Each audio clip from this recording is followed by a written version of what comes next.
I'm Claire Parker. And I'm Ashley Hamilton. And this is... I don't know why I just forgot. That was so weird. I felt like I jumped into the ocean and we were supposed to jump together and you did not jump with me. That is literally what happened. I feel so guilty. This is Celebrity Memoir Book Club.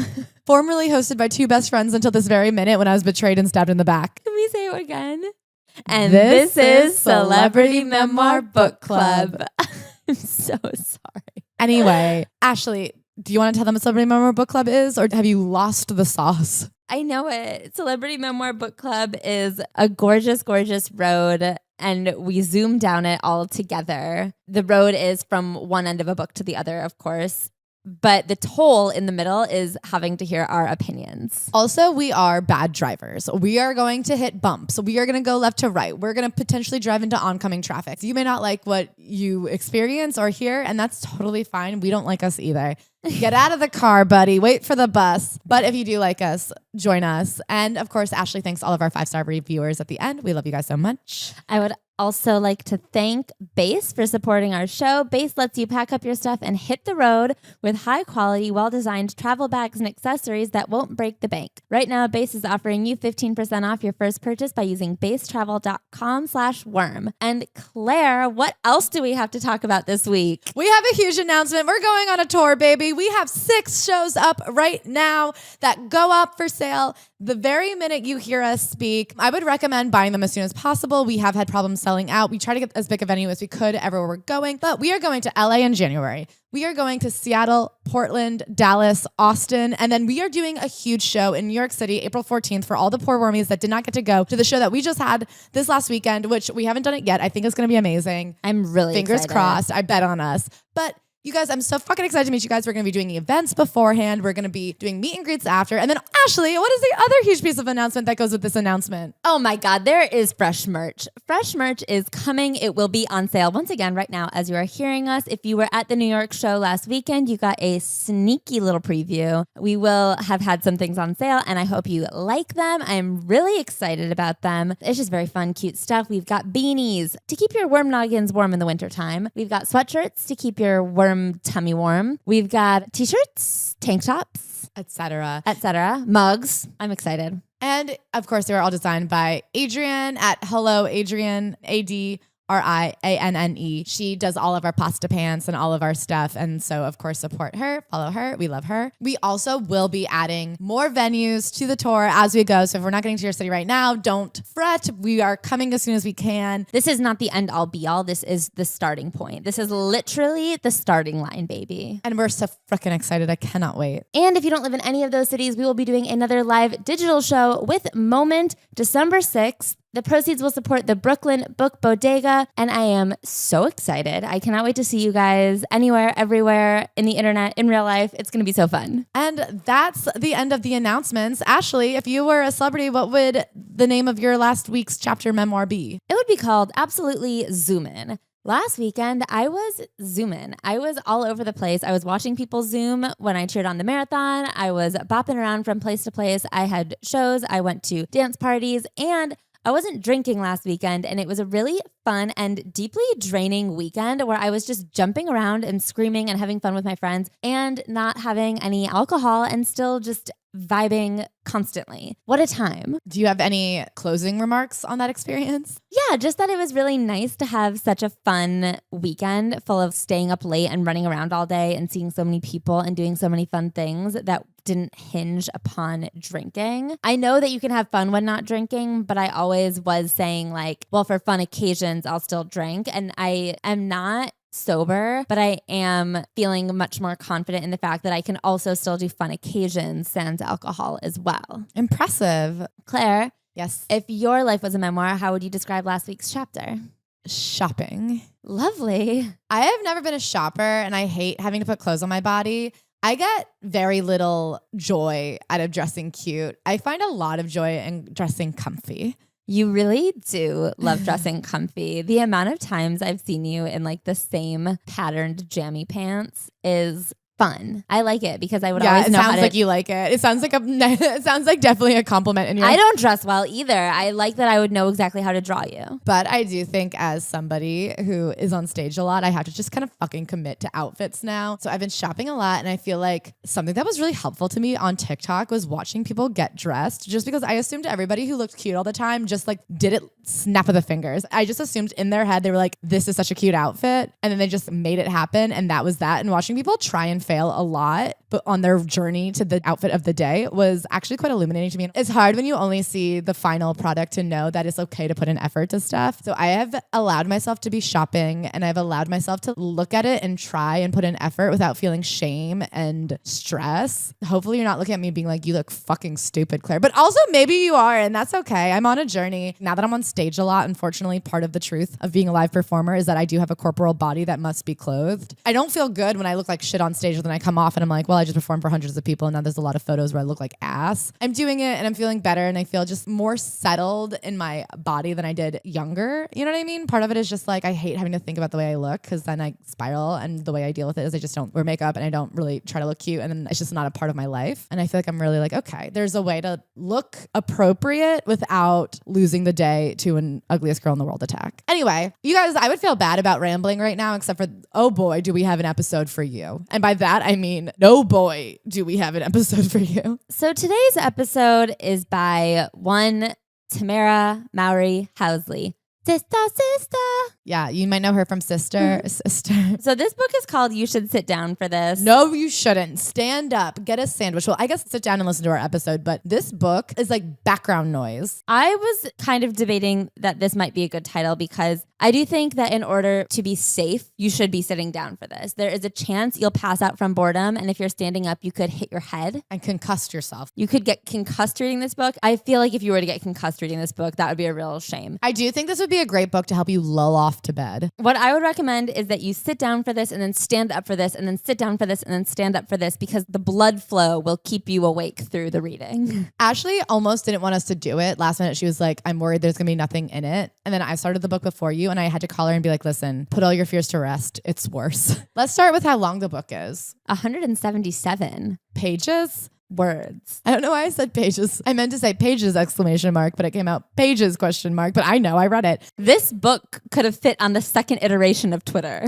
I do want to say also that of those 177 pages, 50% of them are situations that never happened. There's a lot of walk down this idea with me. And you're like, pourquoi? There will be like 6-page analogies about how love is like wine, where she'll just talk about different kinds of wine, which I think she actually has a wine brand. So that might have been an ad. She'll just explain how baking a cookie is like coming into a home and feeling welcome. And you're just like, wow. Should we get into it? Yeah. Jesus. Buckle up, you guys. I mean, buckle down. Loosen your belt and relax. No, we'll make it funny because we have a lot of energy. We just both ate a whole pack of fruit snacks. Tamara Darvette Mowry was born July 6th, 1978, 2 minutes before her identical twin sister, Tia. Now, I want to right off the bat mention that Tia rarely comes up in this book.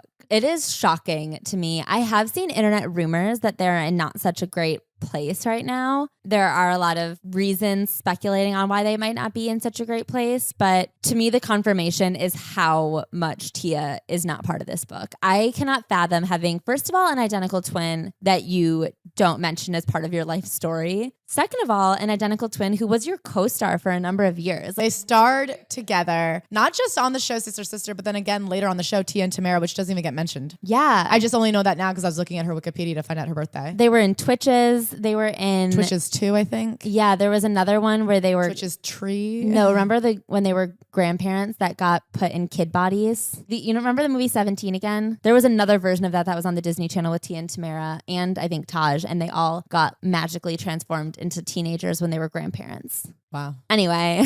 Tia does not come up in this book. It's very bizarre. This book, I don't know why she wrote it. I would do anything to sit her down and say, what was the fucking point of this? I think on the Patreon this week, we'll definitely do a deep dive into Tamara, Tia. There's been a lot of scandal, but you guys know me. Normally when I walk away from these books, even if they think they've said nothing, I feel like I get a real sense between the lines of who they are. There's almost nothing here to get a sense of, except for the fact that I do wonder if who she is someone just desperately trying to put on a certain character. character. Even when that's true, I think I can kind of sense why and from whom. Like, who are you trying to impress with this character? There's so much missing from this book that I can't even tell what's missing. The only thing I can guess is her mom, her parents. I think it is a combination of, it seems like a strict and interesting character mom.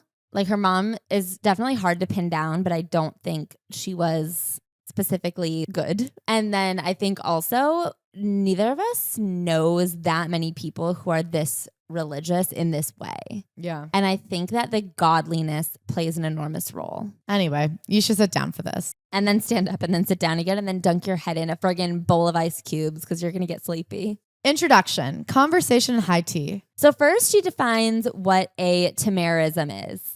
Gorgeous bite-sized drops of wisdom that have the power to enlighten us, keep us grounded, and occasionally rock us to our cores. Tamarisms pack a powerful enough punch to make you think, whoa, that was something. But they aren't going to leave you groggy from too much sweetness either. These little decked out pockets of truth have been a guiding factor for me, and they've inspired each of the stories I'm going to share with you in these pages. That is a bold thing to say about your own declarations. Yeah, it's kind of crazy to be like, I invented this phrase. It's a phrase about how great my phrases are. It's a phrase about how I'm going to say a number of things that will shake the way you view the earth. Can I say something that would rock me to my core? I wouldn't even expect it to be too sweet. Yeah, me either. I would expect it to be specifically quite dark, I think. She also in this is like, listen, I love a beautiful home. And she walks you through the experience of walking to her home. We're in Napa Valley. You can smell fresh baked cookies. I ask you, tea or coffee? You can have anything you want in my house because I'm prepared for it all. I'm the perfect hostess. You don't have to be polite here. I'll give you anything you want. We'll just sit and enjoy as many cookies as we want because I have the most welcoming, delicious home filled with scents of caramel. And you're just like, whoa, okay, Tamara. Yum. It does sound like it'd be nice to go over to her house for a tea. Yeah, I mean, honestly, the petite fours, mini cheesecakes, tiny lemon tarts, and some mini chocolate tea cakes will be served up soon enough. I do think that's too many sweets for 2 people. Well, maybe we both go. That's the perfect amount of sweets for 3 people. So then this book is divided into 3 sections. The first section is the past. This course opens with a beauty pageant followed by a delectable performance at a local mall. Next, we'll move to Los Angeles, where we will enjoy one of my house specialties, layers of failure topped with a sprinkle of massive success.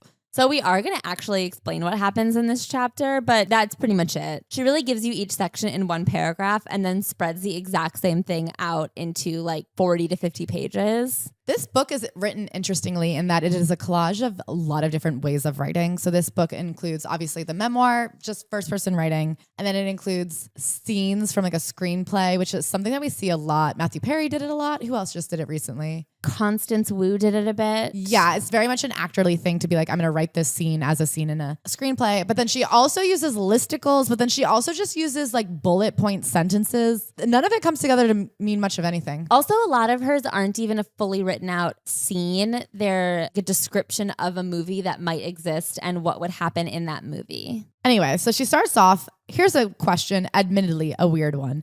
If you were a fabric, which one would you be? So the reason she's asking is because her first role was in a play called Textiles of the World where she played Silk. Smooth but never slippery, light and cool and wonderfully soft. And then she goes on to talk about when she got to play this role. She loved it. She had so much fun. She had one line. Later, she goes on to be in a pageant and she's there up against all of these super intense pageant people. She's in Texas, you imagine. I think she's from Dallas, Texas. Yeah, Texas pageant people are pageant people. She considers herself pageant curious. Her mom doesn't let her wear a lot of makeup, didn't let her straighten her hair. And she's like, I can tell that I'm different than everybody here. But when she goes up for the talent portion, she sings her little heart out. And even though she messes up the last note, she gets 3rd place for the talent competition. Can I say, this was the first part of the book where I was like, where is Tia? Me too. Because did they enter one twin daughter in a beauty pageant and not the other? I don't know. It's really hard to tell. Also, she describes this pageant for about 5 pages. We talk about this pageant. Later, we only talk about Sister Sister for 3 pages.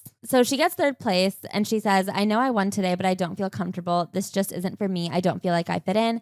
I'm not interested in putting all my energy into this. She writes that she felt very lost when she was young, which you know is a big pet peeve of mine because I think all young people feel lost and I don't like when people think that they're special for being like, I was just a kid, but I didn't know what my job would be. Okay. And then to then follow it up. So when I was 7 years old, I auditioned and got a full-time job. And you're like, okay, that's actually not a good way to answer that question. Yeah.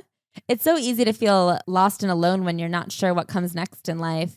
I mean, that's true. But we'd find something for me and it was okay that I didn't know what that thing was yet. So I guess when she was 6, it was okay. But like by the time she was 10, it was no longer okay that she had not found her thing yet. So we got our first Tamara-rism here, which is that real success happens on your own terms. And it's because when she won 3rd for the talent division, she still didn't feel very good. And her mom says, first things first, we go to Dairy Queen. Let's take this trophy home and Tamara will look for something else for you. We'll figure it out. Go get your stuff and let's go. So then they figure out that acting is going to be their thing. Tia, Tamara, and their younger brother, Taj Mowry, who you may have heard of. It's a classic storyline. A girl falls in love with acting and performs every chance she gets until her mother suggests they move to Los Angeles, along with their twin sister and little brother, to try to make it big in show business. Cue the excitement, heartbreak, drama, and harsh life lessons that can only be learned on that mission. It's interesting to me, the missing piece is so many kids like to pretend that they just loved acting so much that they had to move out there. I guess you couldn't even pretend that that was true when you have a twin sister and a little brother. Everybody in that family was so obsessed with acting that you all moved out there. Also, there's a 4th sibling. What happened to that sibling? The 4th sibling is not mentioned until the acknowledgments. It's so weird what gets left out of this book. They all move out there. She writes, my mother, practical as ever, gave us exactly 1 month to book something. We had to show that we had the passion to tackle Hollywood by landing a gig within those 30 days, no exceptions. This to me is not practical. This to me is quite pressure-filled and not nice. So basically, she backs up and says, me and my sister Tia loved dancing in the garage. We would practice in our leotards every day. And finally, my mom comes out and says, I got you guys a job. Okay, so this is what's so bizarre to me is it is so normal for 2 twins, 2 siblings, cousins, anything to be just choreographing dances in their room, right? I have never heard of a mom coming in and being like, okay, we're taking this show on the road. You will do these choreographed dances for people. Like, what? As the weeks passed and we got better at those steps, we started to weave them together into a full-fledged routine. We danced along to the recording of Rockin' Robin by the Jackson 5 for hours. Our mom coaching us. Tamara smiled bigger. Tia showed more personality. Come on, girls, you got to stay in sync. I booked you a performance, she said out of the blue one day. So they go, it goes well, they're really excited. And then that leads to more and more. They're performing at local barbecues, they're performing at state fairs. And then they have a huge break. I guess not break, but to them, it seems like a big deal. They perform at the mall. They perform at the mall. The mall is where all the cool teens hang out. So they're like, okay, we need a new routine because there's going to be cool kids there and Rockin' Robin is just not going to cut it. So they make up a new routine. They dance. Everyone thinks that they did great. At some point, the mom is like, all right, we're going to try LA. My mom was fully on board with her kids aiming high and harboring big dreams. And she wasn't on board. She was the board. And she did everything she could to support us. Mall gig number 1 multiplied into other mall gigs. We kept performing at county fairs, where the applause was muffled by happy screams from the carnival rides. T and I auditioned for Star Search and never even made it onto the show. But ever resourceful, Mom even managed to land us an agent in Dallas who booked us in small local commercials. Soon we arrived in Los Angeles on a hot July afternoon, the clock on those 30 precious days already ticking. So at the very end of the 30 days, they book a Chrysler commercial. So right as they were packing to leave, the mom said, stop packing, the agent just called. You booked the Chrysler commercial, we can stay. Cute twin girls jumping up and down, screaming. Honestly, it was a miracle that no one called the police. Tia and I can make quite a racket. Tamaraism, it's okay to fail as long as you fail up. Which in this context means it's okay to fail as long as you don't. I think important to note too in this situation is 1, Taj was booking stuff right away, right? I think they booked the first thing, but he booked more things. So okay. I think they booked the thing that kept them within the 30-day clock that their mom set. But I think following that, he booked more things. Another important part of this Chrysler commercial, I think, is that for the audition, they were expected to know double Dutch. Neither of us knew how to double Dutch, but there was an elementary school across the street from where we were staying. I walked up to the fence and a few girls were playing on the other side. And she said, I'm Tamara, this is my sister Tia, we want to learn. So those girls taught them double Dutch and then they were able to nail the audition. In this story, to me, it's not like we both went to the other school. It's like I had an idea. We were going to go learn. We were going to make this happen no matter what. And even though she doesn't bring up Tia much, I do get the sense that she's like, I was the driven one. Yeah. So then we get into their early acting career. They faced quite a bit of rejection and they were not doing well financially in Los Angeles. So they had a 2-income household back in Texas. So their dad stayed in Texas because that's where he was stationed. Her parents were both military parents. They were actually born in Germany and they had been stationed all over the world. Her mom retired from the military so that they could all move to LA and try to make it big as child actors. Which really calls into question her 30-day threat. She wasn't going to give up in 30 days. I also am like, confused by, did the dad ever meet them out in LA? Like there's never a follow-up to what happened. What happened to the fourth child? Where was he living? Are her parents even still together? I mean, we don't hear anything about the mom past this section. Yeah, her mom is in the past. She writes about how difficult it was. Reusing Ziplocs and washing out disposable plastic cups was a small but constant reminder that the simple comforts that came along with being part of a 2-income family had been cut in half and stretched to capacity. Like I said, they'd been living in a 2-income household in Texas. They were now living in a 1-income household stretched across 2 cities. She then gives a listicle of a day in the life of a wannabe tween actress, which is essentially going to school, everybody making fun of you because you were so poor, and then after school, running lines, going to auditions, coming home, doing your chores, thinking about quitting, deciding not to quit, pray you'll land the next job, go to sleep. So Taj started booking quite a few roles. He was on Full House first. He booked a bunch of other things. And one day, one of the producers on one of his projects went up to the mom and was like, "You have twins?" And she was like, "Yeah, I've got twins. Want to see them?" A meeting was set, but initially we didn't get our hopes up. We had been to enough so-called important meetings that we were jaded by the time we were 11. But when we sat down with Irene, all of my doubts popped like bubbles. So Irene asked them what their ideas are. What do you two think would make a great show? No one in the industry had ever asked us what we thought before. In a rare moment of twin synchronicity, we immediately blurted out, Sweet Valley High meets The Parent Trap. What? You immediately blurted out in synchronicity? She also says back when her mom said, "I booked you a performance," T and I stopped dancing mid-step and looked at each other. While identical twins are not telepathic, the look we gave each other communicated, wait, she did what? She's really into being like, we are not in touch or in communication or in sync. It's so interesting to have a rare moment of twin synchronicity where you both blurt out the most complicated sentence I've ever heard. You and I have spoken in unison before, planned and unplanned, but it's never really been like more than a couple words. 2 11-year-olds sat down to an entertainment meeting and had a perfect concept for a TV show that was blurted out in synchronicity. I don't know. Sweet Valley High meets The Parent Trap was obviously Sister Sister. It obviously came to existence. She says it was the first time we weren't trying to fit a producer's preconceived notion of what a character looks like. They saw the spark. They got writers in there. Being cast on Sister Sister, playing Tamara Campbell, was a gift that changed my life. I mean, it was a great show, great role. At the first table read, her mom says, "You know, this is not going to last forever. What is happening right now is so special, but there's more to you and more to your life than this. It's who you are inside your character that matters most." Her words hit like a Category 4 hurricane swooping in to wipe out the parade that I've been waiting years to see. All I heard was negativity, but now I know that she was simply planting the notion that someday this would end and I'd have to go back to civilian life. Once again, very interesting that her mom, who said, "Oh, the fun dances you guys do in your room, we're going to make that a job. We're actually moving to make this job a bigger job. Now that you have that big job, don't get too happy." I mean, the thing is, her mom is right. Like, don't get too caught up in this moment. It's not who you are, but it feels like for a parent that pushed them all the way here to not give them the celebration. Yeah. Also, I don't know what she said was that bad. I think she took it to be like, by the way, this won't last. But it sounds like she was saying, hey, you know, this doesn't define you. Who you are is still a good person. I don't know. You could have read it a couple ways. Yeah. So then she gives a listicle of a day in the life of a working teen actress. That's exactly what you think. You get to the studio, you work all day, you do school in the off times. You guys know the drill. We've done a million of these. Then when I was 21 years old, Sister Sister was over. Just like that. I'm not looking for piles of sympathy here, so there's no need to pull out your miniature violin. You guys, that's it about Sister Sister. It's 3 full pages from conception, from the rare moment of twin synchronicity to at 21 years old, just like that, it was over. That's the entirety of her Sister Sister description. I also have not really any sympathy for a fairly long-running children's TV show getting canceled. Like, you guys were older now. You can't keep playing teenagers. They played those characters all the way through college. You can't be adults doing adult TV for little kids. I guess I feel bad that when the Kush gig ends, you were like spit out into the world to say like, I don't know, see what's next. We know that the transition from kid acting to adult acting is really hard, but I don't have sympathy for Sister Sister getting canceled. I was not going to pull out my tiny violin. Can I say how crazy it is to find out that they played those characters from the age of like 13 to 21? I remember watching that show and thinking they're the oldest, most mature people in the world.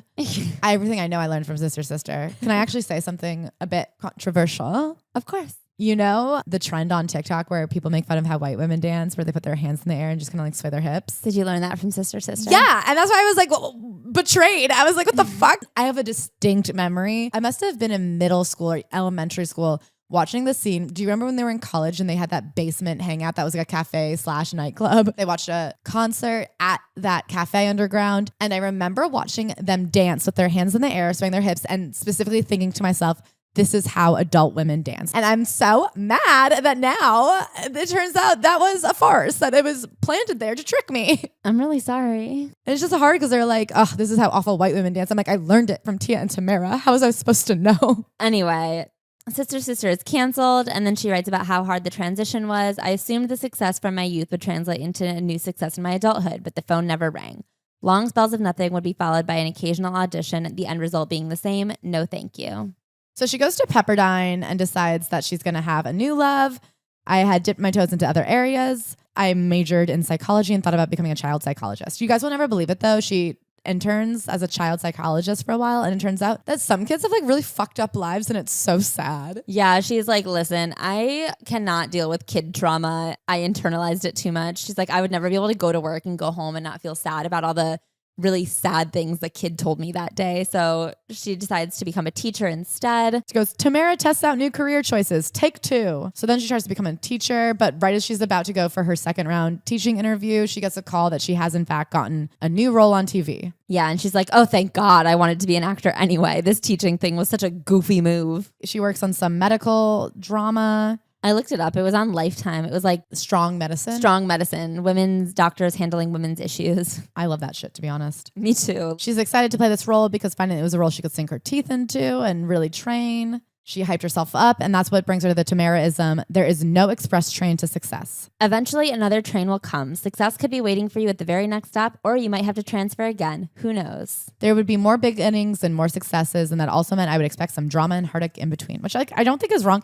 The weird thing is she comes to a lot of conclusions that I don't disagree with, but there's so nothing sentences that I'm like, okay, you didn't have to write a book to say that success isn't linear. We all knew that. Yeah, there are a handful of things where I'm like, yeah, totally. And then I like go back through the paragraph that led up to it, and I'm just like, But why? but why? And I believe with all my heart that there is something spectacular waiting for you at the last stop. I don't know what it is, but I assure you the long, crazy ride will have well been worth it. Thank you. Sure. So then she tells this weird story about when she was in New York City once during Sister Sister. She really wants to go do something by herself and walk to the corner store and get gum. And so they ditch their security guard. And when they're out there, they're with their cousin Jerome and Tia. I guess somebody gets word that it's Sister Sister and they're chased by a pack of girls. So they hide in a CVS and they come back. This is like her example of a time she rebelled and feels so fucking bad about it. It's so crazy. She said, I got a talking to, but to be clear, it wasn't just because I was being mischievous. It was because I had made a stupid choice and I knew it. This is when I started to understand that there's a big difference between stepping out of your comfort zone and breaking away from your true character.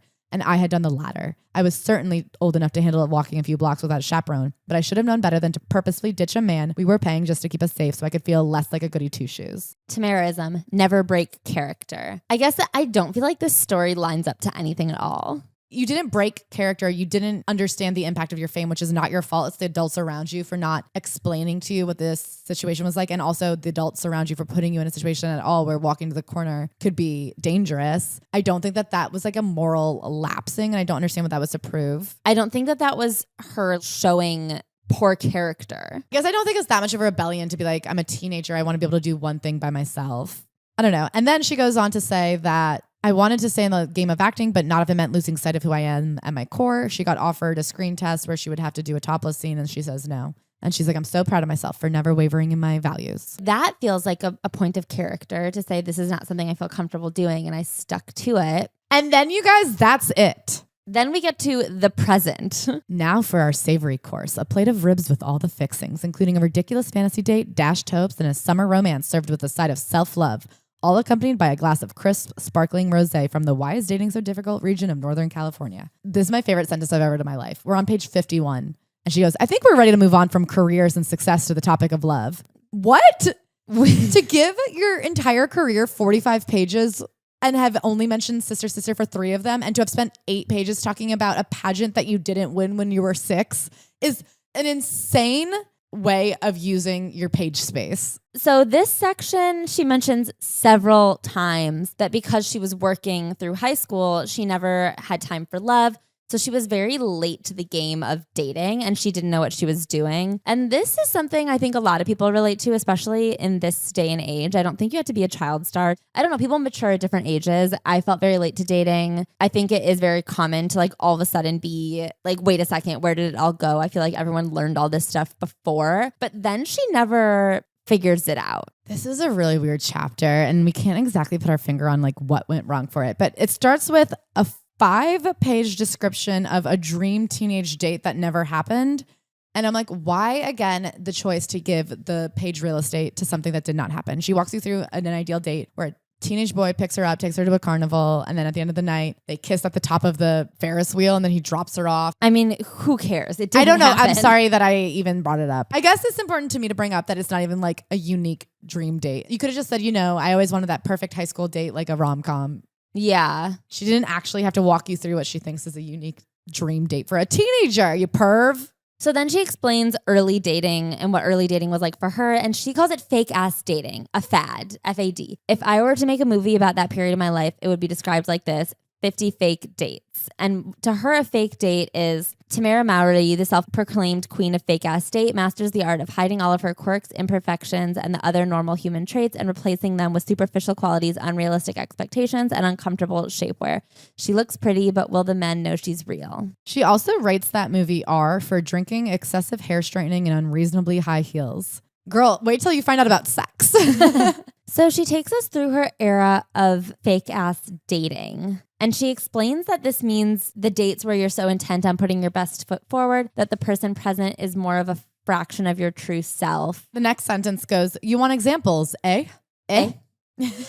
Your getting ready ritual includes watching hours of makeup tutorials on YouTube so you can totally change the look of your already perfect face. Your Spanx are so tight you're wondering if you can slip into the bathroom, the restaurant, and take them off and put them in your purse so you can breathe. You're freaking out because your false eyelashes are going to fall off and land right in your Caesar salad. If you can relate to any of this, make no mistake, you were on a fake ass date. But then also, if he says he doesn't want kids and you pretend like that's fine, that's a fake ass date. So just like any relationship you're in that doesn't end in a perfect marriage is fake. Yeah. And so it really conflates putting on airs and like trying to present your like fanciest self, even if you don't normally dress up that much. But it also is straight up lying about what you want out of a relationship. And to me, those things should actually be hugely different. No matter how much you might love the guy, you're not getting anywhere by not being true to you. So like, I agree that this idea of pretending to be some dressed up fancy lady on a first date is different than being in love with somebody. This is a really broad range of things to be tying in as one situation. I do agree that you should be yourself when pursuing a relationship, but I also think that if you don't normally put on makeup and like a super cute outfit to go out to dinner on a Friday night, if I was going on a date to the movies with someone that I was really into but had only gone out with twice, if I'm going to the movies with you, I'm wearing leggings and a hoodie. If I'm going to the movies with a new romantic person, I would probably wear something a little bit cuter. That's not me not being myself. You know what I mean? I don't really know what she's talking about here. I don't know what she's talking about either. And I also wouldn't call that a fake ass date. I don't think that's a good name for it because I think a fake ass date is if somebody invited you on a date and then you went to the restaurant and the restaurant didn't exist. I'd be like, this was a fake date. A fake date would be me showing up to a date and saying like, my name is Samantha and I'm a flight attendant. See, I still wouldn't call that a fake date. I'd say you're being fake, but the date is real. Yeah. Okay, how about this? What if I sat down today and I said, last night I went to dinner with someone named Ernesto and we had spaghetti and meatballs, and I didn't. I guess I still think that's just a lie. Okay, then I like fundamentally don't understand what this is. I don't either. I really think she like loved the idea of calling it a fad for short, but then she couldn't reverse engineer what a good acrostic would be. See, I think that her big problem is that she has a really hard time with the fact that she's been in other romantic situations besides her current husband. That sounds right to me. And so she's like, these were all fake situations where I wasn't myself, because she can't wrap her brain around the fact that she like put her whole self into anything and it didn't end in marriage. I think what you're saying is really unraveling things for me. It's the mentality that you don't want to end a relationship because you don't want the relationship to be a failure. But it's like, well, the relationship, you hate it. You're miserable. You're unhappy in it. You didn't fail at this. It's just like you tried somebody out as a partner and it didn't work. Like I've never understood the idea of seeing a breakup as like a personal failure, because it's not a business that you can get off the ground. It's just you're testing out compatibility. And if you weren't compatible, then nobody wins when you stay in it. A lot of people think success is partnership of any kind. Yeah, or like sticking it out. Right. Making it work no matter what. I'm like, I don't know, try somebody else, just see if anybody else would work better. She is probably somebody who, until she got married, considered all of those breakups failures. And this is her way of saying it wasn't a failure. It was a fad. Yeah. I went through like a trend. Right. I wasn't being myself. How could we have had real love if I wasn't even me? Okay, let's get into the fads. Fads number one was she was studying abroad in Florence. She met this guy. He was really cute. He was Italian. They had so much fun. They were very in love, but it turns out he wasn't a Christian. He was just very like spiritually open. And at first she thought that would be good, but it turns out she wants somebody that she sees eye to eye on. And she says, I respect everyone's religious choices, but I needed a boyfriend who saw eye to eye with me on that. But I was so smitten, I couldn't easily pull myself out of the relationship. I think that that's like very valid. But also I will say it's very valid, I think, when you're in your early 20s, especially. She's in college at this point. To be with someone where you're like, okay, well, I don't think that our like long-term beliefs wholly line up, but I'm so infatuated with you right now that like I'm just going to keep diving deeper, even though you're going to get more hurt at the end because you're still young. I just like don't know how that was fixed. She knew who he was. He knew who she was. She was like, can we make this work? At the beginning, she said, I think I could be with someone who's spiritual, even if it's not my belief system.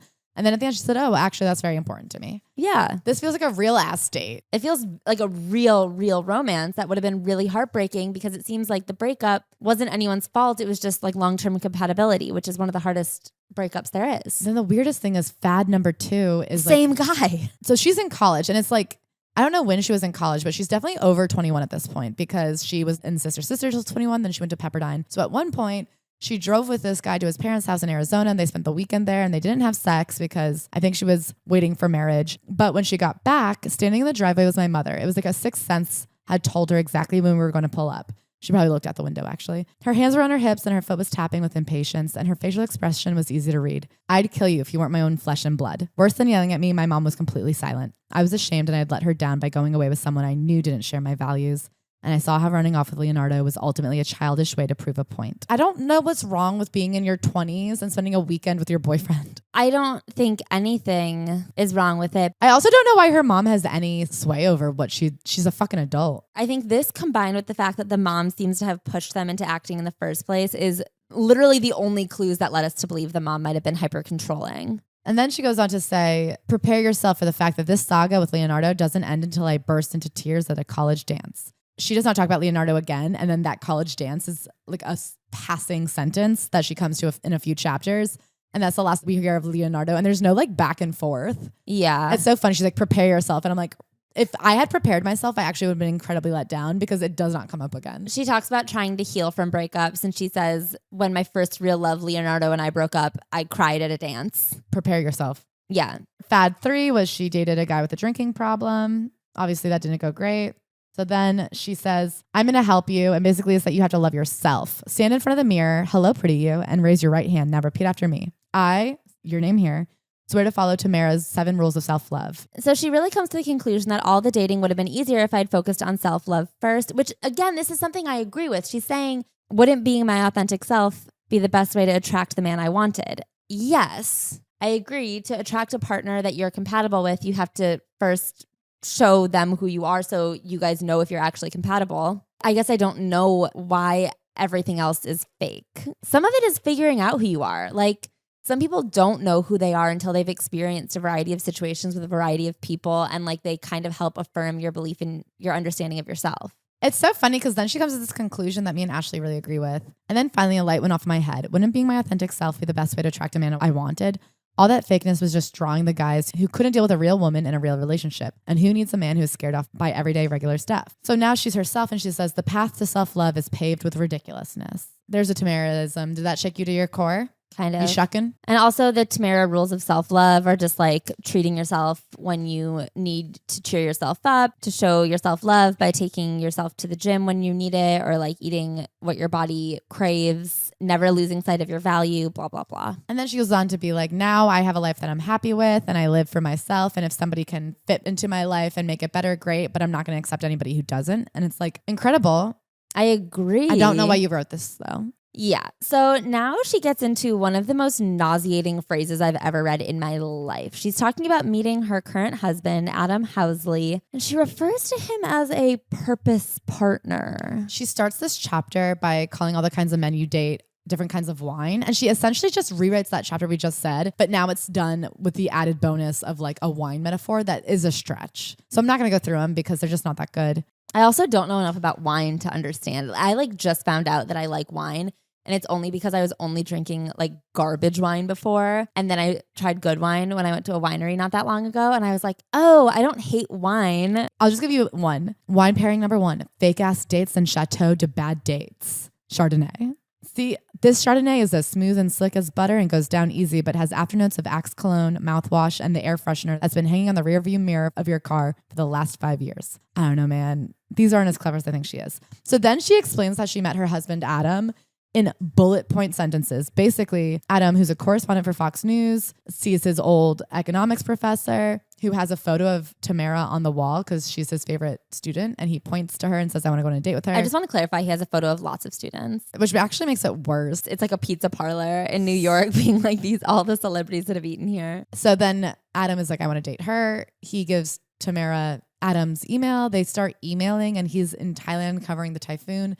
And he does like a daily dispatch for his family. And she falls in love with the dispatch. So then he comes back and they meet. This movie would be billed like this: the uneventful first date. Okay, so she just writes their first date like a script and talks about how it was absolutely uneventful. Tia texts at one point and says, how's the date going? She says, we're just going to be friends. And here's the uneventful, unexciting, not terribly romantic, but absolutely life-changing thing about dating that no one ever talks about. Sometimes the spark comes along a little bit later. Sometimes you are drawn to the person for who they are first. I found myself wanting a bit more of this Cabernet guy. I wasn't thinking about how much I wanted to make out. I was thinking, I want to be in the presence of this person.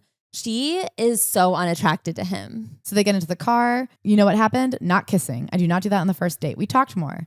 When I got home that night and slipped into my favorite jammies, I climbed into bed and reflected on this evening. It was so pleasant, so stress-free. But is it weird that I feel totally normal? I thought to myself. I'm not at all freaked out about when I'm going to see him. I'm not preoccupied about whether or not he likes me. That's when it occurred to me that everything was so nice, so pleasant, so very comfortable. And this was the polar opposite of everything I was used to. I kind of think you should have, I hope he texts me butterflies. Like, I do think that there's a fine line to where it becomes toxic. 4 years in, you shouldn't be like, does he like me?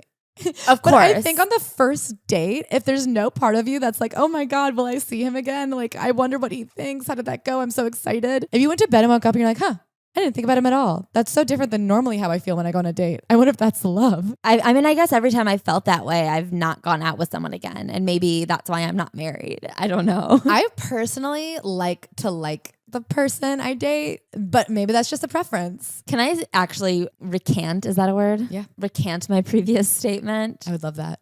I have before felt nothing after a first date. And then instead of doing my usual, I'll just not go out with them again. I've done this where I've thought, you know what? Maybe that's good. Maybe I shouldn't feel so obsessed with someone. And then I've been in a relationship that it's not good. I hate a Stockholm Syndrome boyfriend. So that's how she found her purpose partner. She didn't really like him. And that was the purpose that they fulfilled together. Our marriage will get better and bolder with age, and like a truly great wine, we intend to savor every drop. I feel like you and I went back and forth on how we feel about this. She says, with a relationship, it takes time to create the right level of tart and sweet. It takes work to balance the laughter and the light. Finding flavors is just the beginning. It takes constant effort and adjustment to keep everything balanced. I like the waiting and letting flavors kind of reach their full potential and finding the right balance within each other, because I think that that's important. I think you're not going to find a perfect other person. You have to have a balance with each other.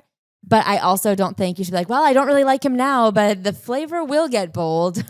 I think for the most part, most of this is reasonable. It's just so boring and stupid and uninteresting. It is funny to be like, when I met my husband, I thought I would never fuck this guy. But you know what? Not wanting to fuck him was kind of an intriguing emotional state for me. So I continue to not want to fuck him until we had to have children. So then she mentions briefly that they took a break from each other. And then she does this scene where she's on a horseback and loses control of the horse, which is based on her real life. And it taught her a lesson that sometimes you have to loosen the reins to be in control. She talks about how she hates skiing, but she skis because it creates balance in their relationship. Well, I think the skiing is a metaphor. Oh. The metaphor for you have to overcome the things that you're afraid of so you can be close and vulnerable with the people you love. So she doesn't ski? No, she does ski, but I think the reason she's talking about the ski is her husband helped her to get past the fear. And she's so happy she got over the fear because now look at how beautiful of a life they get to have together where they all ski as a family. Okay, that's nice. But she does take a step backwards then into the time that they were apart. This is where I thought we were going to get the juice from what she slightly mentioned before about them taking a bit of a break, but we don't. A few years into our relationship, Adam and I broke up. Why we broke up isn't something I like to discuss, so can we please leave it at this? No. Why even bring it up then? I didn't even know that you guys were married, so then I definitely didn't know you broke up once. So if you didn't want to tell me, then don't tell me. Why didn't our relationship work? Was there something wrong with me? I tried to be strong. I tried to stay positive, but the hurt took over everything. Well, she does say this thing. There was a time when I made some choices that I wasn't comfortable with, and let's just say that it resulted in a long pause in our relationship. How long? I don't know, but can I tell you what my secret theory is? Yeah. I think that she wanted to wait till marriage to have sex. I think she agreed to have sex with him under the understanding that they'd get married. And then I think they didn't get engaged as fast as she would like. And so she was like, what the fuck? I had sex with you and this is just a game. And so they broke up. I mean, she doesn't give me any other thing to believe, so I guess I'm on board. Anyway, she says, fine. If I'm single, I thought I'm going to be a bad girl. I'd get dressed up in my version of skimpy. I even feel like I failed at this. I'd do sequins, but nothing tight or short. When I felt like being racy, I'd put on an off-the-shoulder top. I was clubbing with my dear friends, Andrea and Cherry, and sometimes my brother Taj. Just thinking about the hardcore cocktails I drank back then makes me feel sick.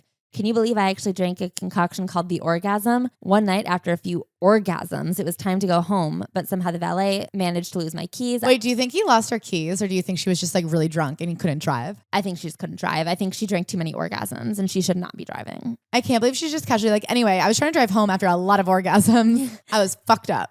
Anyway, so she ends up having to call Adam because he still had keys to her house. But the thing that I want to talk about here is like, what is she even talking about? This is like the least fun version of a person I've ever heard of in my life. Being like, I wore sequins, but nothing short or tight. I drank hardcore cocktails. Something called an orgasm does not sound like a hardcore cocktail to me. Straight tequila is a hardcore cocktail. A big old dick coming out of a mermaid. That's a cocktail. I can't believe that made you laugh. Cocktail. Are you drunk right now? I can't believe that's getting to you. Ashley's crying.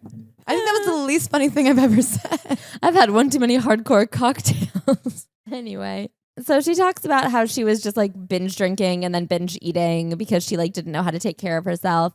And then she realized the best way to get back at him would be to eat healthy. And that's how you really should get over a breakup, by juice cleansing and working out and feeling good about yourself. And then one day she goes to church and the usher says there's only one seat left and it's right next to Adam. And then they go have pancakes and then they say, let's give it all. And he says, we can get back together, but I need to know that I have all of you. Code for sex, maybe. And she said, sure thing, baby doll. Let's hit it. Have faith, look forward, and move forward. I realized I needed to shift my focus from what could happen to what's actually happening.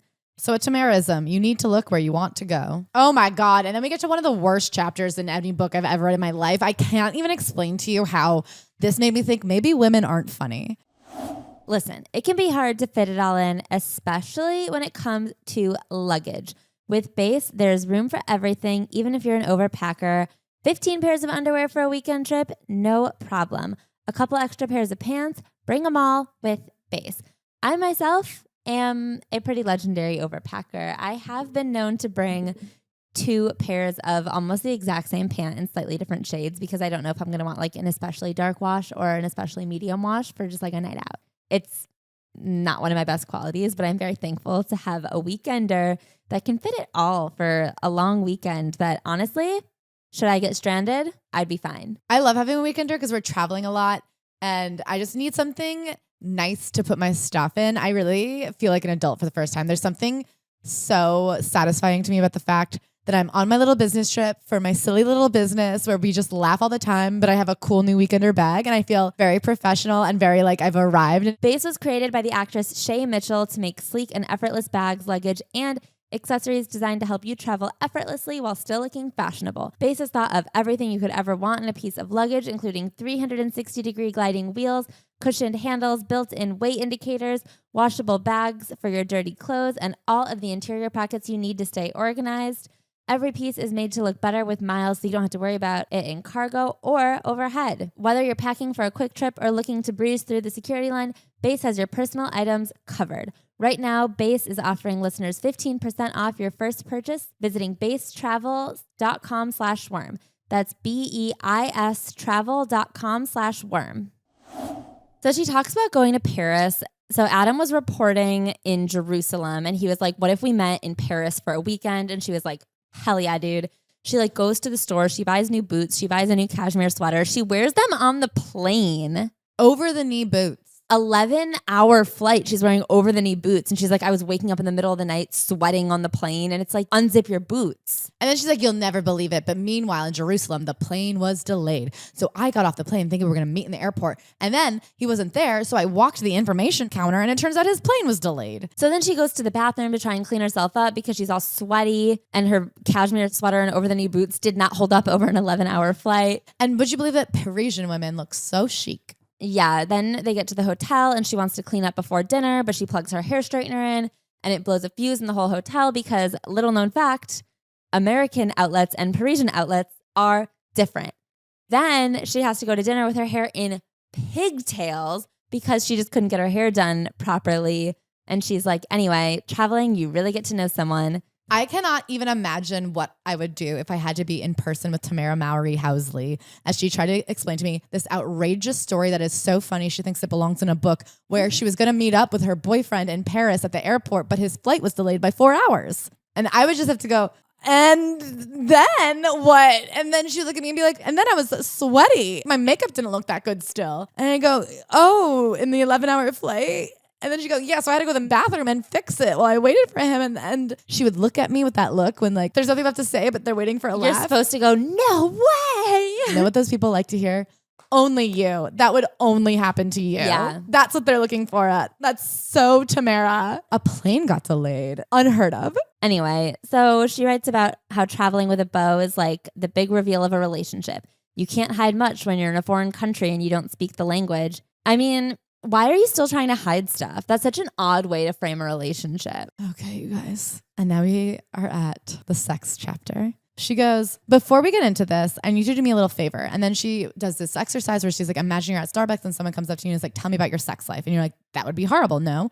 Well, that's what it's like growing up in the limelight where everybody wants to know about my sex life. It's crazy that America thinks they're entitled to knowing. I agree that when we find out a celebrity is religious or has any sort of belief, the amount of obsession over when did Tamara and Tia lose their virginities, when did Miley Cyrus lose her virginity, like it is fucked up that we're obsessed with celebrity virginity. But with her, I'm just like, I don't know, man. And so she goes on to be like, people have always been asking me on The Real, which she was on. And then as a teenager, did you remain true to your Christian values before you got married? Seriously, she says. And she goes, while my sexuality is a very important part of who I am, I don't think it's anyone's right to ask those questions just because they watched me on TV when they were a teen or because I was on a talk show. As a woman of faith who grew up in front of the camera, there's always been a speculation about my sex life. Seriously, why y'all want to know about my cooch? First of all, it's the wholesome thing. Tamara is so wholesome. Therefore, she must be prude. This is a common conclusion people draw about me. Prude. You know who called me a prude first? My brother. Thanks, Taj. Just the word itself is displeasing. I would not want my brother to say anything about my sex life. That is inappropriate. For the record, I'm not a prude. Fun fact about me, I'm a true freak in the sheets. I've never seen a pruder paragraph in my life than to say, why y'all want to know about my cooch? Followed by, I am a true freak in the sheets. Anyway, so then she goes on to say, but we're not asking you, Tamara. This is your book and you're the one who brought it up. We're just readers going along for the ride. And I'm like, it is true. If you don't want to talk about your sex life, don't be like, everyone wants to know about my sex life, but I'm not going to tell you. So then she talks about the most important things that she thinks go into a healthy, loving sexual relationship. Number one, inner hotness. She says we've all been physically attracted to someone, but you should be attracted to what's inside of someone. So to all the married ladies, sometimes you have to remind yourself what's hot about your husband and remember the inner hotness. He goes, I didn't fall in love with his face. Oh no. Although it's adorable and handsome. Yikes. She is not attracted to him. To say, married ladies, don't forget, sometimes you have to remind yourself what's attractive about him. She thinks he's ugly, and I don't disagree.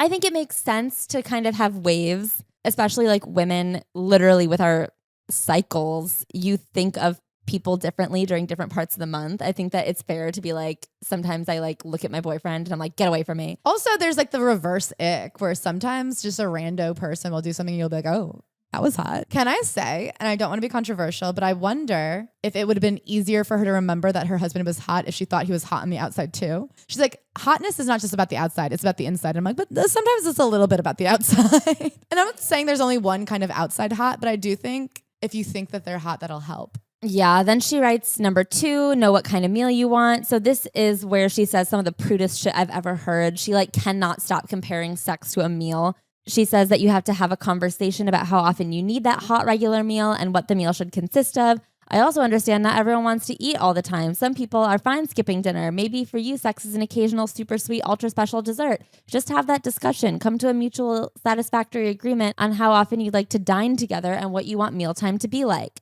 I mean, yes, but why did you write this paragraph? To be like, some people want to have a lot of sex. Some people, like, people have different sex drives. Say it like a person. Sex is healing. Have you ever just felt stressed or had a really bad day and then remember, oh, I think there's a bar of rich, dark chocolate in the pantry? That's exactly what I need right now. Chocolate is a wonderful thing, and sure, it can lift your spirits, but only temporarily. I say to you all, put down the chocolate and get busy with your partner. I don't think that is what sex does for me. See what happens when you start to think of sex as the answer to your woes. Oh my God. Yeah, I don't know why the temporary joy of taking a bite of chocolate is different than the temporary joy of the release of an orgasm, to be honest. I do think that they're both like temporary solutions. Yeah, she says, reconnecting with your partner physically is the best and most fun way to remind yourself, I'm not alone in what I'm feeling. I'm connected to this person who cares about me. Let's be real, human beings can be annoying. This is another good reason to have sex. It can be a reminder that you love your partner even though they are a grown person who can't remember to put their socks in the hamper. I urge you to recast sex as a mechanism for healing. Chocolate cannot listen to your problems. Neither can your friggin' grown husband who can't put his socks away. And oh my God, and now she has sex goals. Her philosophy has been to grow more, do more, take more risks, and challenge myself. And my life and career have always expanded to wonderful new places as a result. I've always been the kind of person who goes, what's next? So she has sex accomplishments. So her list of sex goals is all locations. There's no actions. It's all places to have sex. And they are some of the worst places I've ever heard of in my life. I just want to back it up. And sex goals, I totally understand it. I'm sure it's very healthy to be like, well, what are some things I like to try? Like, what are some fantasies? Like, what are some role plays? What are some things we could explore our sexuality together in?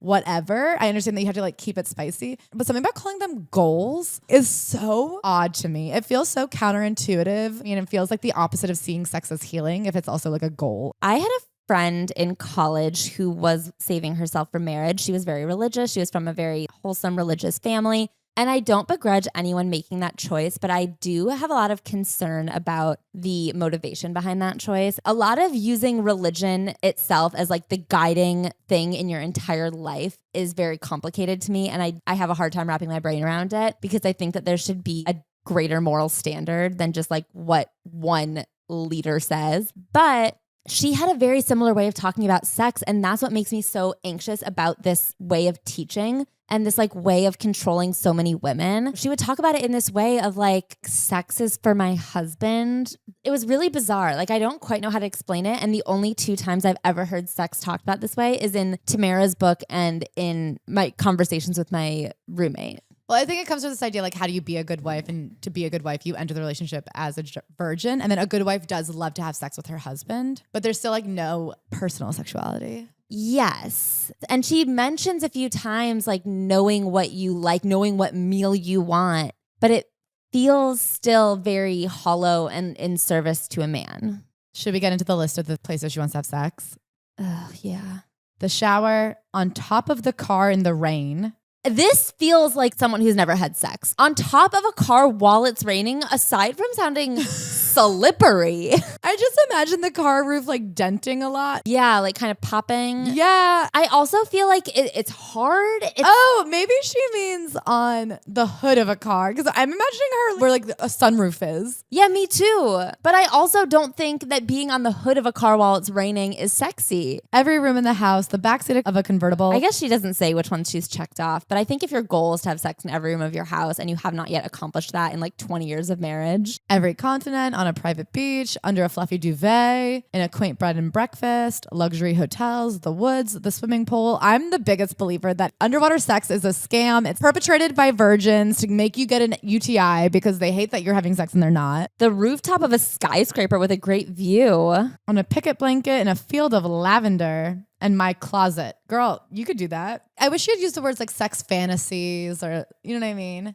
Yeah, like bucket list locations. Tamaraism, if you want to keep a relationship spicy, update your list of sex goals. You update your list of sex goals. It's not the Olympics to me. It's a journey and it's fluid. Sex is beautifully intense and it's one of God's greatest gifts to human beings. And as a woman who has treated sex carefully and has made it a priority in her life, I just want to say this to you. Embrace your sexuality, learn what you want, explore everything you want to explore, and enjoy the person you're sharing your life with. I mean, I agree, but then she goes, put the chocolate down, throw out the ice cream, make that list, get crazy, and have fun together. I think she, throughout this entire book, conflates things where I'm like, why do those things fit together?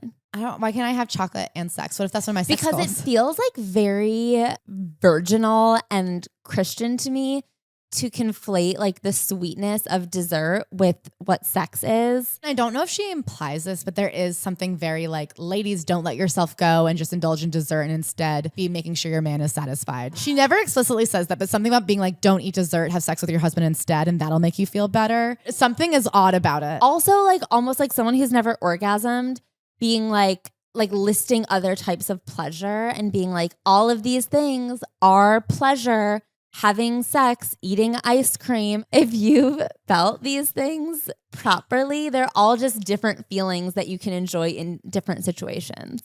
I've never been craving ice cream and been like, well, dessert or a vacation would do the trick right now. Yeah, they're just different good things in life to indulge in separately or all at once, not in place of each other. Now we get to the third act of the Tamara roller coaster, the future. We'll finish off our time together with a selection of house-made mini desserts, such as fear of flying cheesecakes, chocolate walnut flavored job anxiety, and our famous mommy guilt topped with a dollop of creme fraiche. So she talks about working on The Real. She was living in Napa and commuting into Los Angeles every single Monday to work on The Real. She talks about getting the Sunday scaries really badly. She never wanted to leave her family. She said she would wake up to a new kind of heartbreak every single Sunday, and it was the realization that tomorrow she had to go.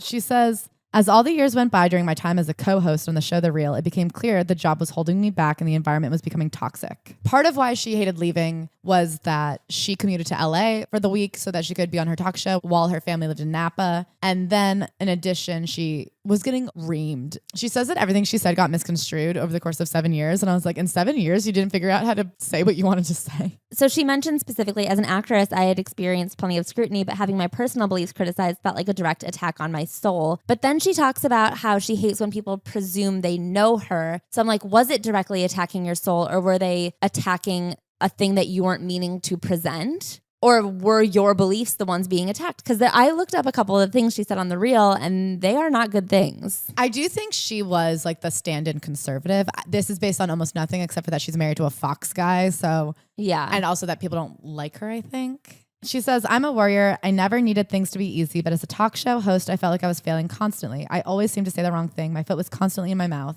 She talks about getting a letter when she was doing Sister Sister, when they used to get a lot of fan mail where she got a mean mail, and it called her ugly and goofy. And she took it to heart. For years, she was like, I am the ugly, goofy sister. So funny. I would love to be goofy. I think we're both a little goofy. I hope you guys think that Claire, she's a goofy bitch. I think people think that all the time about you. Thank you. But she really has a hard time being the ugly, goofy sister. And she carries it with her for years and years before she talks to a friend. And her friend is like, I can't believe you're giving a stranger this much power. But she uses this very obviously mellow nothing insult. And I don't want to call it a nothing insult. I think when strangers on the internet call you ugly, especially when it's the first time, it does sting a lot. But to talk about all of the criticism she's gotten. So she really only ever talks about this one time that she was called ugly and goofy, as well as the flood of hatred she got when she hosted The Real. But she ties it all up into this ugly, goofy letter. Being a talk show host is almost like being a fancy piñata. Piñatas are colorful, pretty, and clearly meant to entertain, but then all of a sudden people are lining up to beat that pretty thing repeatedly with sticks until its insides are spilled out on the floor.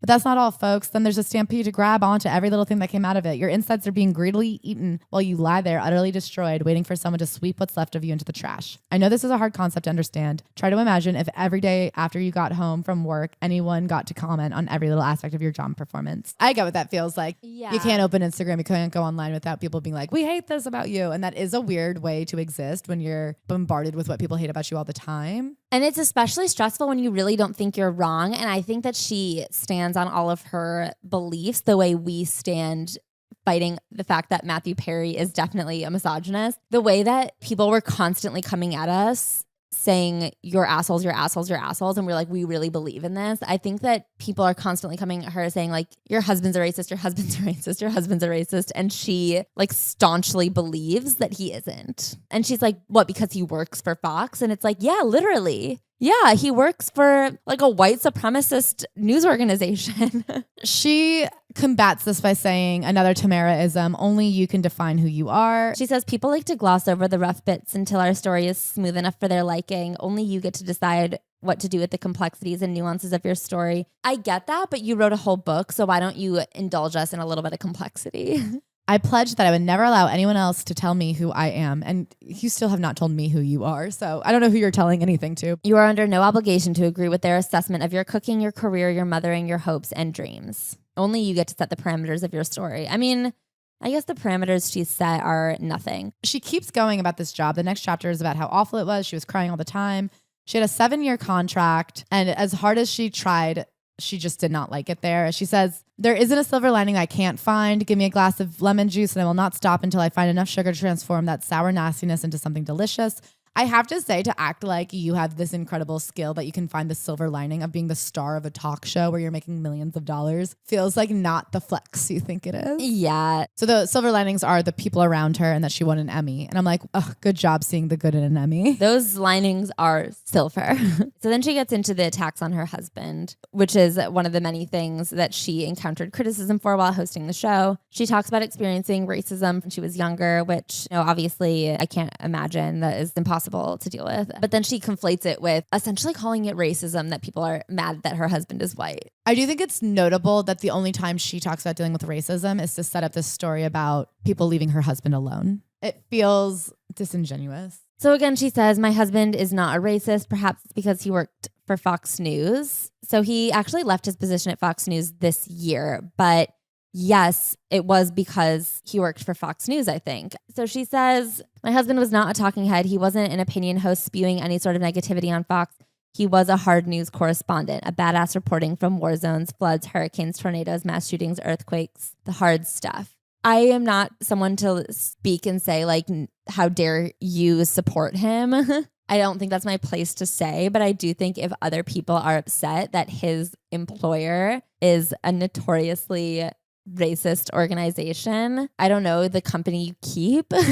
She then goes on to explain the weird speculation about my marriage didn't stop there. She's like, listen, I actually do love to decorate. I love to be domestic. I love to clean. It's my favorite thing. And she says, as you know by now, I'm a Christian woman and I didn't think this side of me would come under fire, but it did. I'm failing to remember the specific subject of this particular episode of The Real, but the gist was marriage and relationships. It is funny. I'm like, you could go watch it probably. When I said you have to die for yourself each day, the reaction was so intense that you would have thought I had said, the world is flat, the sun revolves around the earth, and the unicorns are real. I have to say the phrasing, you need to die every single day for your relationships, is a fucking intense way to say anything. It's a really intense phrasing. And her excuse is it comes from the Bible. They say it a lot. I'm like, I don't know if you've read the Bible, but that's a really intense book. They literally stab a man through the hands and watch him just like starve to death on a cross. That's not like a lighthearted, happy-go-lucky book. Famously, the Bible is super intense.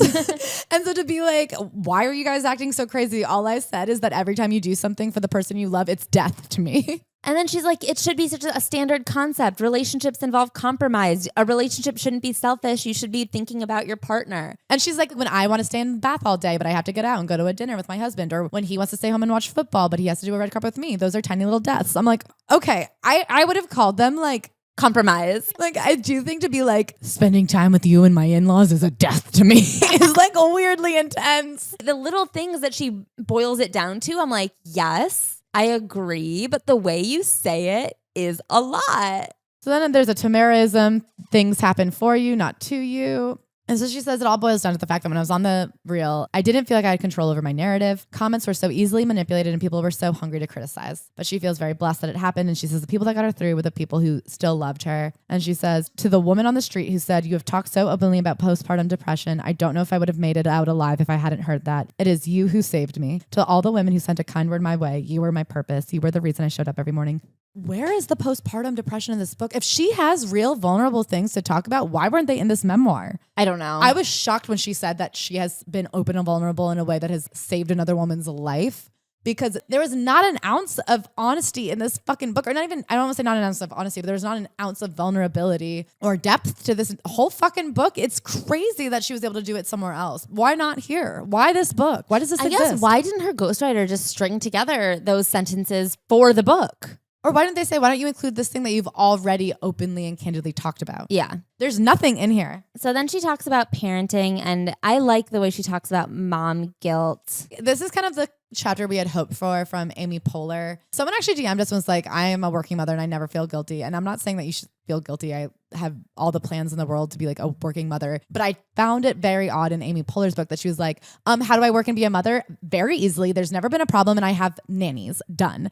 And I'm like, okay, I don't know, man. I watched Ashley with Bug and you never feel a bit stressed. You never don't know what you're doing. You never miss your kids. That seems like a lie. I don't know. I'm stressed right now. We got to wrap up this episode so I can pick her up from school. And you miss her when you like. I just feel like this idea that I miss her so much when I'm not with her. Sometimes when we're outlining an episode, I'm like, ugh, I wish Bug was here. She would love outlining this episode. I'm not saying anybody should feel guilty, but it seems like from what I can gather, being a mom is hard, and to be like, it's not hard. And I just hire people. I think it's weird to not care if your husband ever texts you back the next day. I just think that a lot changes. She had to leave town for a couple days at a time every single week. And I think that like the feeling, oh, I'm going to miss something. I'm not going to be there for them. It's so difficult. And I understand her saying, I had to do it. This is what I had to do to make a living for my family, but it sucks. I'm sure it does. I mean, she says, I will say this. I'm not conflicted about it. Not at all. I love my work as passionately as I love my family, and my kids are being raised by a woman who is living out her dream. Acting is woven into the fiber of my very being. If you were to pull that part out of me, I wouldn't be my best self, and that's who I want to be for them,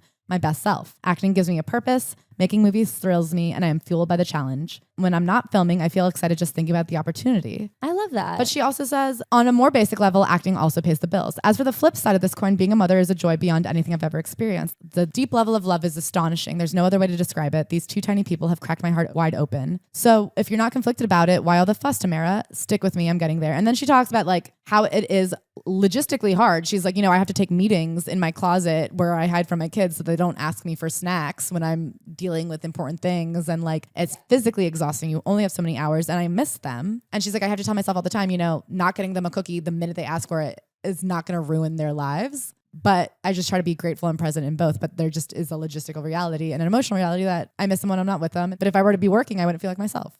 Yes. So she talks about savoring your summers, keeping your kids busy, and then baking together. So those are good tips. Then she gets into a chapter that was pretty heartbreaking. She has a niece who was killed in a mass shooting, which I didn't know. Yeah, it's really sad. I mean, actually, I teared up reading this chapter. Elena, she died in the Thousand Oaks shooting in 2018. And she just like has kind of this beautiful chapter that's an ode to her and everything she loved about her and all of her memories of her. But then she does this weird thing where she's like, in honor of her, my therapist said, what's the gift that you can get from this? And I was like, I have to live my life every day like it could be my last. And she's like, that's when I realized I wanted to do Hallmark movies. And even though I had auditioned for a Hallmark movie in the past and been rejected, I thought I have to try again for Elena. So now she does Christmas movies in honor of Elena. Elena loved Hallmark movies. She also talks about how she learned that you need to live for the now because you never know what will happen. I will say, I don't want to tell her how to grieve. I would have loved to see a sentence on gun control. Not a single sentence on gun control, but an interesting sentence here. Some people never make it out of the womb, and some get a few beautiful, precious years to grace this earth. Elena's number was 18, and I'll never be okay with that. What do you mean some people never make it out of the womb? What is that supposed to mean? I guess you and I were both a little baffled about, does that mean miscarriage or does that mean abortion? Some get aborted. If that is an anti-abortion stance in a literal chapter where you don't mention gun control one fucking time, I don't want to put that on her because I don't know if that's what it was. It just felt especially, we're recording this on election day in New York where a lot of shit in this whole ass country is up for grabs. So that's how I read it. I don't know if that's what she meant. And so if that's not what she meant, I don't want to come at her. But if that is what she meant, whew. Tamara, I see why they hated you on The Real. And that being said, to compare it to Amy Schumer's chapter about gun control, I guess we didn't like that either, but at least it was something. Can't we just have people who can do hobby shooting but not mass shooting? No. Anyway, I'm sorry for Tamara and her family. That's horrible. I guess the conclusion is live every day for the moment and don't try to take away anyone's fun toys. And then we get to the end, tea, treats, and wine forever. How did we get here? How long have we been sitting here? We've been sitting here about 80 minutes. A while. I hope we meet again. Who knows how old I'll be on my second memoir. I hope 80 because I don't think you should write another one soon. You had 44 years and this is what you came up with. I think you need a good 44 more in order to really fill this one out. Final thoughts, Ash?